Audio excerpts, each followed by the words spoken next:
Sua rádio. Sua rádio. Minha rádio. Sua rádio. Sua rádio. Sua rádio, rapaz. Minha rádio. O MPF ajuizou uma ação para que o Ministério da Saúde prorrogue o custeio de 30 leitos para Covid-19 em Araraquara, São Paulo. Quem atualiza as informações é Diego Matoso. O Ministério Público Federal quer que o Ministério da Saúde conclua imediatamente os trâmites burocráticos para viabilizar o financiamento de 30 leitos do SUS reservados a pacientes com Covid-19 em Araraquara. A cidade no interior paulista está em situação crítica após um salto no número de casos e a confirmação de infecções pela nova variante do coronavírus, que tem maior potencial de disseminação. Todos os leitos de enfermaria e UTI para tratamento no município estão ocupados. Os pedidos do MPF foram feitos em uma ação civil pública contra a União. 10 vagas de UTI na Santa Casa de Araraquara e 20 no Hospital de Campanha já estão em uso, mas dependem de recursos federais para continuarem funcionando. A liberação dos repasses é feita por meio do processo de habilitação dos leitos, que o Ministério da Saúde tem demorado para analisar e concluir. O MPF quer que a Justiça obrigue a pasta a emitir em até 24 horas a autorização para habilitação temporária das vagas na Santa Casa. Já no Hospital de Campanha, a ação solicita a imediata prorrogação da habilitação dos leitos, cuja vigência expira neste mês. De São Paulo, Diego Matoso. Sua rádio.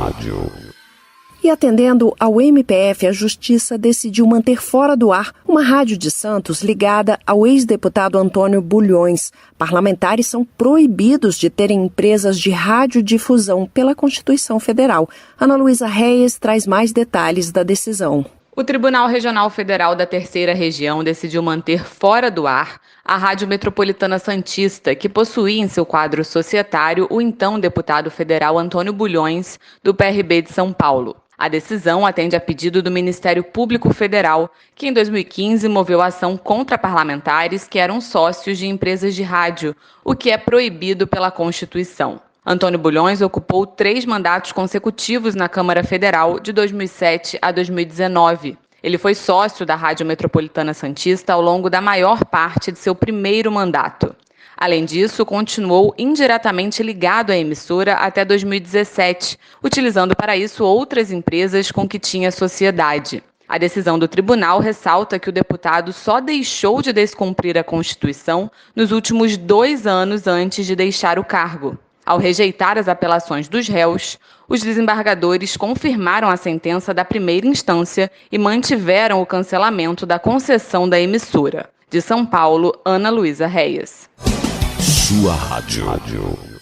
E o MPF se posicionou em favor da necessidade de permissão para manifestações artísticas em locais públicos. Ouça mais com Camila Neves. O Ministério Público Federal se posicionou pela constitucionalidade de norma do Rio de Janeiro que regulamenta a realização de manifestações culturais em estações de barcas, trens e metrôs. A manifestação foi proferida ao Supremo Tribunal Federal em recurso extraordinário da Assembleia Legislativa do Rio de Janeiro. A Lei Estadual 8.120 de 2018 teve a validade questionada em ação direta de inconstitucionalidade. Na ação, a legislação foi questionada porque ofenderia o princípio da proporcionalidade, de modo que a difusão das manifestações culturais não pode se dar de maneira a desrespeitar os direitos e as garantias de terceiros, em prejuízo do sossego, bem-estar e segurança públicos. O parecer é do subprocurador-geral da República, Paulo Gustavo Goné Branco. Para ele, autorizar a manifestação cultural nos moldes em que faz a lei fluminense constitui mecanismo adequado à promoção dos direitos fundamentais culturais e artísticos, de forma a viabilizar o acesso gratuito dos usuários de transporte público a expressões de cunho artístico popular. Nesse sentido, Goné Branco opinou pelo provimento do recurso no STF para que seja contido o avanço da ação de controle de constitucionalidade contra o dispositivo legal. Para ele, a lei se mostra cuidadosa em promover atividades culturais e em viabilizar atividades seguras para os usuários dos serviços públicos. O subprocurador não entende que a legislação represente arbitrariedade ou atuação excessiva do poder público para justificar a declaração de inconstitucionalidade. De Brasília, Camila Neves.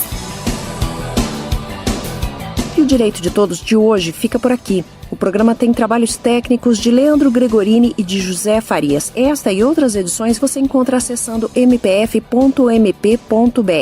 Você também pode conferir nossos perfis nas redes sociais. O MPF está no Twitter, Instagram, Facebook e também tem um canal no YouTube. Para dúvidas, críticas ou sugestões sobre o Direito de Todos, é só encaminhar um e-mail para pgr-radio@mpf.mp.br. A gente vai ficando por aqui, mas volta amanhã, sempre no mesmo horário. Até lá!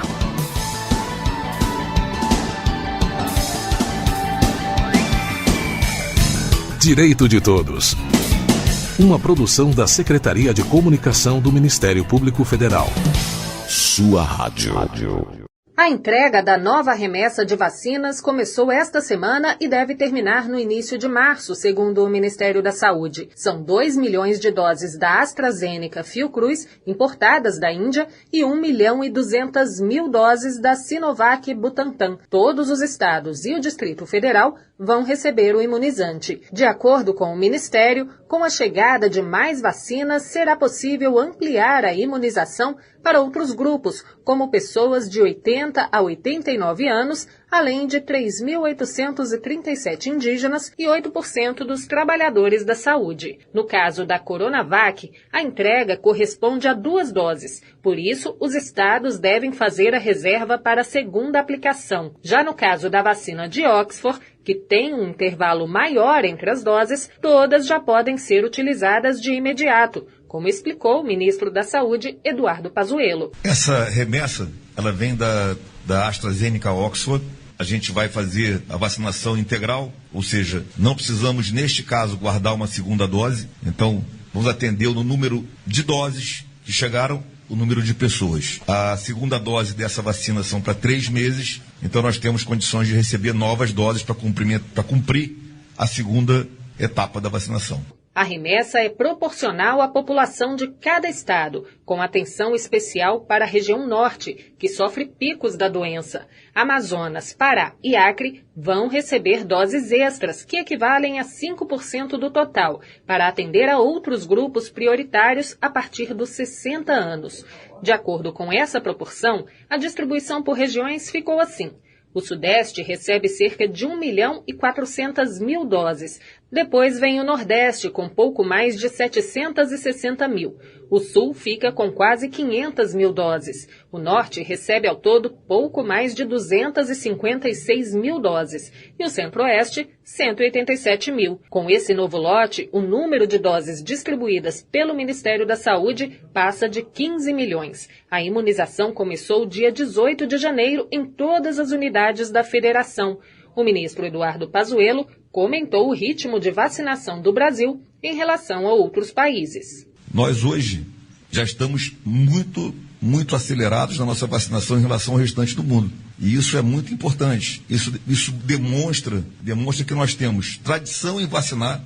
Nós temos uma estrutura de PNI há 30 anos que aplica em torno de 300 milhões de doses ano, todos os anos. É normal para nós. E nós temos as 2 grandes fabricantes de vacinas que estão trabalhando no Brasil.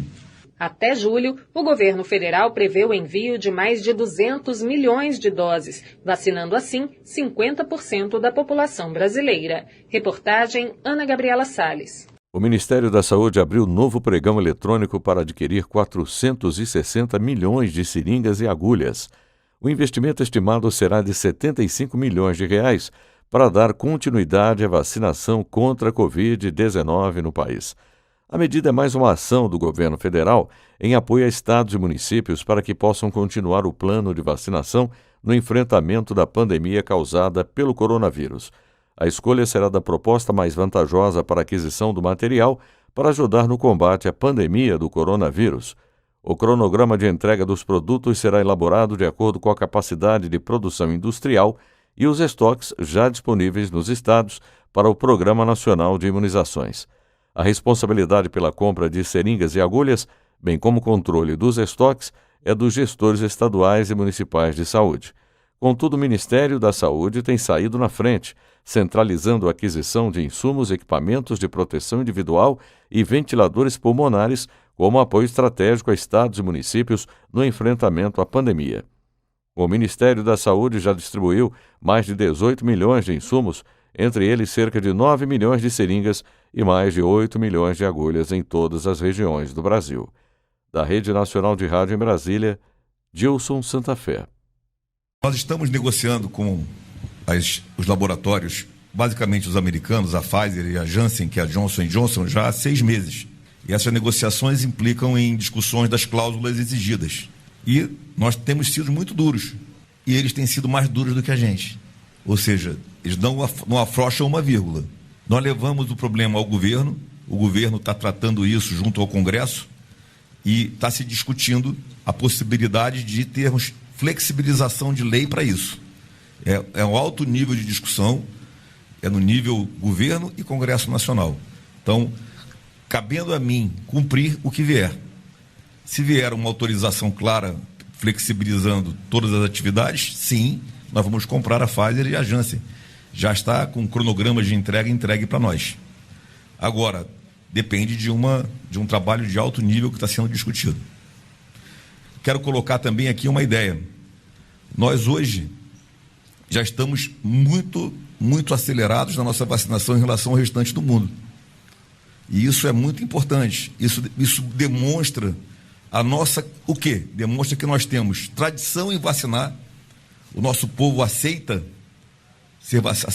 a vacinação como uma solução.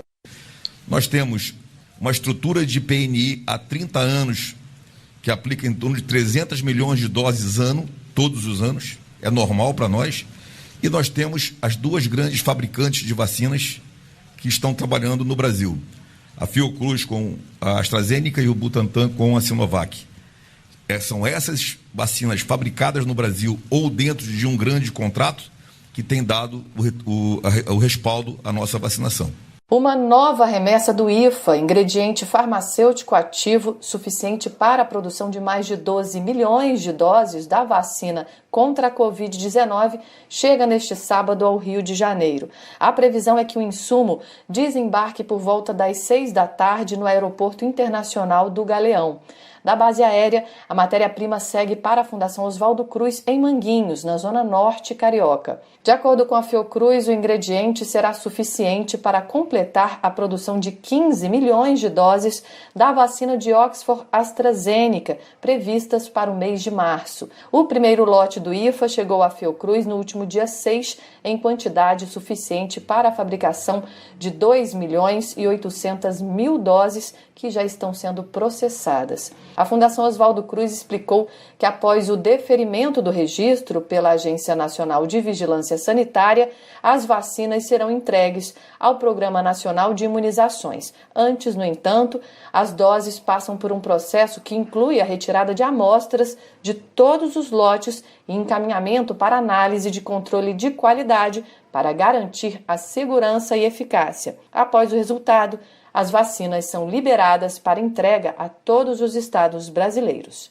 Da Rádio Nacional no Rio de Janeiro, Lígia Souto. Após alguns dias com escassez de doses de vacinas contra o coronavírus, estados e municípios voltaram a receber os imunizantes do Ministério da Saúde e anunciaram a retomada da vacinação. Com a chegada de 30 mil doses, a Secretaria Municipal da Saúde de Salvador voltou a aplicar a primeira dose da vacina em idosos com idade superior ou igual a 83 anos. A vacinação seguirá de forma escalonada por idade. Em Brasília, o novo lote de vacinas com mais de 25 mil doses possibilitou a ampliação da imunização. A partir desta sexta-feira, a população que tem entre 76 e 78 anos de idade já pode ir aos postos de saúde. Outra novidade na capital federal é que o público-alvo pode agendar a aplicação da primeira dose no site vacina.saude.df.gov.br, evitando assim filas e aglomerações. O prefeito do Rio de Janeiro, Eduardo Paes, também anunciou a retomada parcial da imunização de idosos,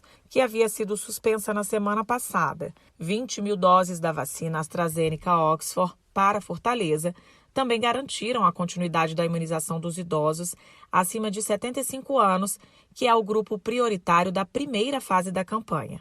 Já em Manaus, onde os casos estão em alta e o sistema de saúde enfrenta a superlotação das UTIs, idosos entre 60 e 69 anos já podem se vacinar. Isso só foi possível com a chegada de 78 mil doses da vacina. Uma falha na logística de distribuição das doses fez com que o Amapá recebesse parte do lote que seria enviado para Manaus, mas a situação já está resolvida. O governador do Amazonas, Wilson Lima, explica como será o plano de vacinação no estado.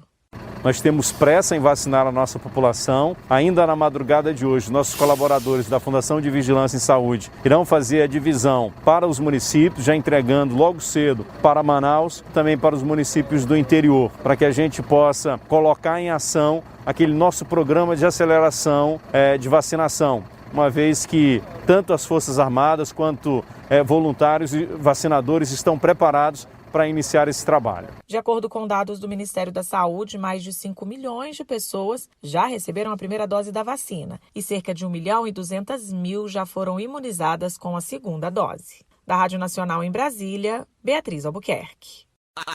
Aqui tem mais cultura. Sua rádio.